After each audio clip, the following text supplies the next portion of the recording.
Так же, как и поэта Семена Гудзенко, мне бы хотелось вспомнить и замечательную поэтессу, тоже участницу и инвалида, неоднократно раненого этой же войны, Великой Отечественной, Второй мировой, Юлию Друнину. Ее стихи – это крик души.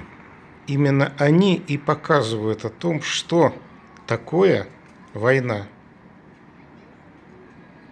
Не то, что некоторые сейчас, особенно молодые, считают, что это так пришли, победили и ушли.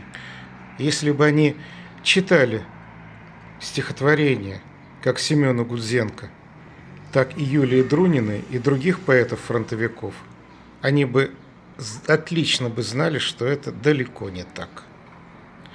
Так что переходите по ссылке и посмотрите короткое видео, посвященное памяти Юлии Друниной.